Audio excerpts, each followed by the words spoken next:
You can spend decades accumulating degrees, landing titles, and hitting every academic milestone society sets, and still spend your entire life suffocating under financial anxiety.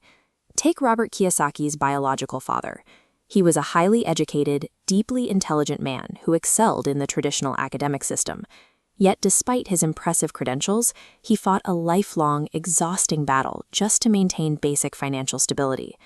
Contrast him with the father of his best friend. This man dropped out of school in the 8th grade. He skipped the degrees, but eventually he acquired the sprawling, developed coastal real estate of Hawaii, becoming one of the wealthiest men in the entire state. Their foundational philosophies were total opposites. One believed the love of money is the root of all evil. The other argued that the lack of money is the root of all evil. This divergence suggests that financial freedom follows a set of rules that traditional education simply doesn't cover, a mindset that prioritizes capital over credentials. That mindset starts by identifying the rat race.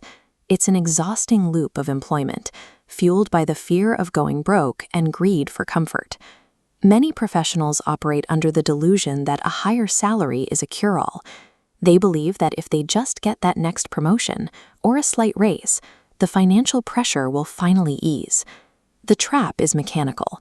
The fear of poverty forces people to work, but the moment that paycheck arrives, the desire for immediate gratification takes over.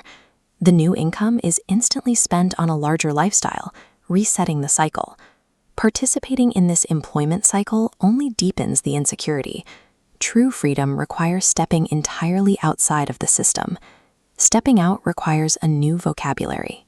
In the world of wealth, the money you earn on paper is secondary to how much you keep and how effectively you force it to multiply.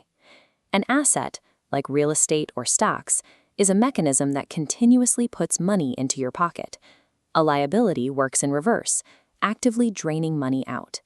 The middle class struggles by buying costly liabilities, like cars or tech, falsely assuming they are acquiring assets. The most common example is the primary residence. Families spend decades paying mortgages, taxes, and maintenance on a home, incorrectly viewing it as their greatest asset, while it quietly extracts cash every month. Escaping this tier requires a lifelong dedication to exclusively building and protecting the asset column. Once capital is flowing, the wealthy deploy legal frameworks to shield that revenue from the broader tax system.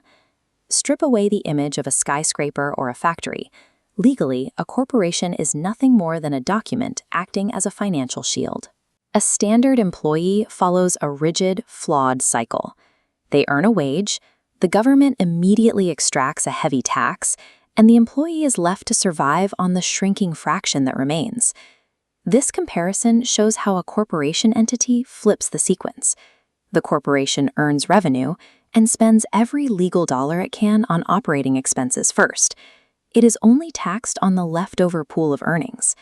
This legal sequencing is the definitive dividing line between high-income earners and actual empire builders. With the tax shield in place, the focus shifts to aggressive creation. While the middle class waits for a paycheck, the wealthy treat capital as something to be engineered and invented. Most people miss these opportunities because systemic fear and self-doubt act as blinders. Highly educated professionals are often too risk-averse to spot the lucrative opportunities hiding in plain sight. Applying financial intelligence allows bold individuals to cut through that fear and treat the entire economy like a strategic, calculable game. Poor Dad's instinct was to master one specific field to secure a paycheck. Rich Dad's strategy was to acquire a broad, diverse skill set. Mastering only one technical skill guarantees a life of employment, but combining a baseline of industry knowledge with sales, marketing, and leadership allows you to be the employer. True financial freedom requires the intentional, aggressive construction of assets until they generate enough cash to cover your life entirely. At that point, the cycle of laboring for money is permanently broken.